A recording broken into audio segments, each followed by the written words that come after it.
Ketika di kota Roma, jangan pernah membaca nama itu dari belakang. Anda bisa jatuh cinta. Kita tahu semua cerita tentang Roma tersebut. Jadi kita sekarang bicara hal yang terbalik juga. Karena jangan-jangan hal itu adalah solusi. Kita lanjut ya. Pernah kenal dengan istilah currency mismatch? Gak apa-apa kalau belum tahu. Itu juga kebanyakan masalah negara kok. Di mana itu currency mismatch? Kalau Kementerian Perdagangan yang geblek, hal ini bisa terjadi. Kita semua tahu bahwa neraca perdagangan Indonesia defisit alias tekor. Lebih banyak impor daripada ekspor. Kalau lebih banyak impor, maka ada yang lebih menakutkan, yaitu cadangan devisa Indonesia menurun jumlah.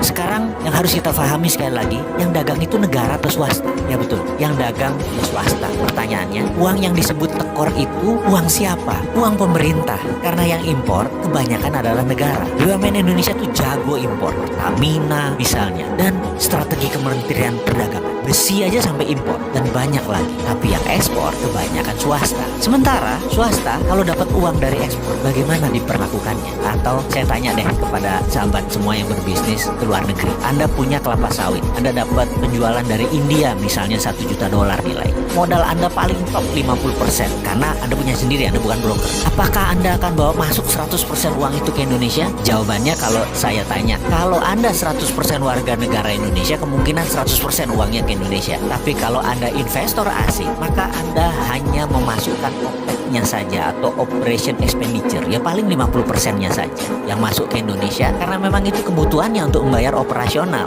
Sementara untuk menyicil capex atau capital expenditure, modal investasi yang dari luar tadi ya berada di luar tadi. Itulah mengapa saya mengatakan janganlah menawarkan foreign direct investment ke Indonesia tanpa pilih-pilih. Harus dipilih investasi yang akan mendatangkan dolar atau ekspor. Jangan investasi yang dipakai untuk kebutuhan dalam negeri yang 100% tekor pembukuan kita. Contoh investasi jembatan pakai dolar, lalu pendapatannya pakai rupiah dari tol ketika kita menggunakan jembatan tersebut dan membayar tol tersebut. Begitu kewajiban membayar hutang tadi, kan kita pinjamnya pakai dolar, ya bayarnya pakai dolar, dipindahkanlah rupiah tadi ke dolar. Sementara negaranya kebanyakan impor, alias dolar tadi yang masuk ditukar ke rupiah untuk impor dan juga sekarang dolarnya untuk ngebalikin bangun jembatan tadi. Ya habis dolarnya. Pas perlu dolar, dolarnya langka, ya rupiahnya jadi melemah. Kapan rupiah bisa menguat kalau kayak begitu? Tahun 2020 bisa saja rupiah jadi 15.000. Bayangkan tahun 2014 rupiah itu 12.500-an. Sekarang dolarnya